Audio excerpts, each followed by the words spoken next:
you decide if you should be in weight loss or in maintenance. So first of all, if you have weight to lose, we'll just go with the most basic. If you have weight to lose, then you would typically eat in weight loss. But we can't quite go there, right? Because we've already seen that if you have a little weight to lose, you actually might need to eat in maintenance to get those last 5 or 10 pounds off. So, we talked about this a lot in phase 1. If you've been feeling excessively tired, if you've been feeling excessively hungry, if you've been feeling excessively moody, you might need to bump up to your maintenance. But again, you're getting an extra 200 calories already in this phase. Because like I said, I made the deficit smaller, okay?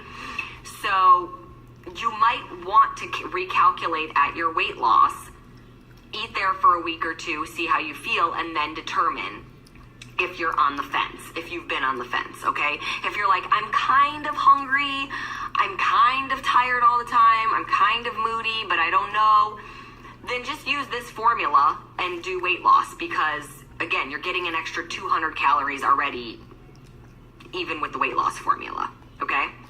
So use that. Now, let's say you're sort of on the fence. Maybe you're not losing as fast as you think you should be losing. And again, we have to be realistic about this. What you should, if you have 10 pounds to lose and you're like, I didn't lose it all in phase 1, that's not a realistic thought, okay? But if you've got 30, 40, 50 pounds to lose and maybe it's not coming off as quickly and you've been in the weight loss, you might need to come up one bracket. We talked about this in phase 1 also, that your weight loss bracket compared to your maintenance bracket is usually your maintenance bracket is usually 2 brackets higher, okay? You can baby step up. So let's say you were eating in plan A for weight loss and your maintenance is plan C. You can baby step up to plan B, see how you feel, see how your results go, and then bump up to maintenance if you still need to.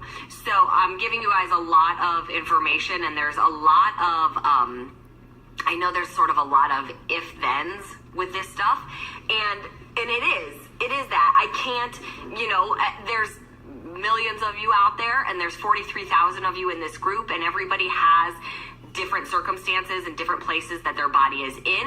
So I'm trying to give you big, broad, general guidelines and then let you make the most educated decision based on everything I've said from phase 1 and now what we're going into in phase 2. I can tell you the workouts are only going to get harder. You're going to definitely burn more calories. You're going to definitely build more lean muscle. But things I still want to remind you guys about. Don't forget that we talked quite a bit about stress and how stress can make your body hold on to weight, even when you're doing everything right.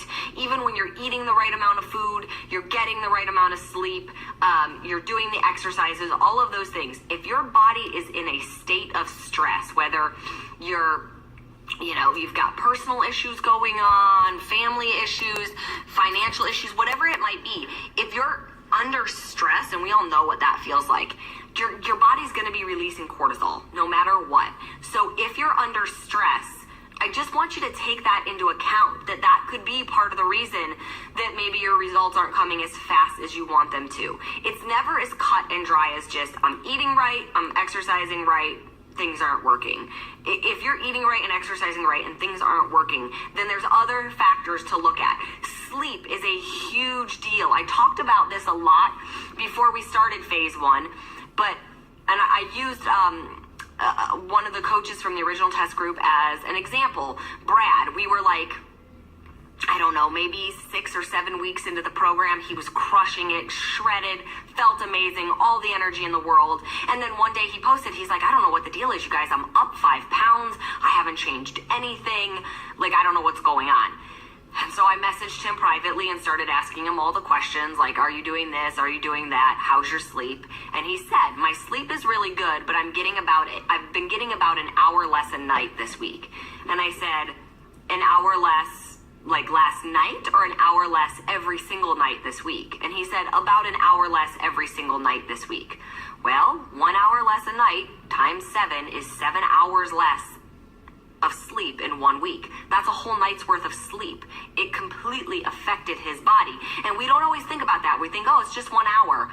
But it accumulates if your sleep has been off, if you haven't been getting enough, again, you guys, this program is, you're training like an athlete, so you gotta take care of your body like an athlete. And I can promise you, athletes make sure they get enough rest, because they know that's when all the magic happens, and that's when their body recovers. So it's not just about, do I feel tired in my mind? It's about giving your body enough time to repair from what you've put it through, from the workout and from the day and that sort of thing. So again, things to take into consideration, because so many people are so quick to be like, it's not working. And they're forgetting their self-care, they're forgetting their sleep, or they're forgetting the fact that, like, you know, maybe they just lost a loved one, and all of these things come into play before you just go, okay, I need to be in this bracket because this isn't happening or this is happening. So I want you guys to think about all of that stuff as we go into this. I want to start looking at some of your comments because I want to be able to answer your questions while we're on here, because that's going to guide our conversation. Somebody's trying to FaceTime me, which is awesome right now. Okay, if they call again, that would be 4 times in a row, and I might have to answer it to make sure everything's okay, because I don't know who it is that would call me that many times. So bear with me. Okay, let's see. What are you guys asking about? You guys are so excited for phase 2, which is all.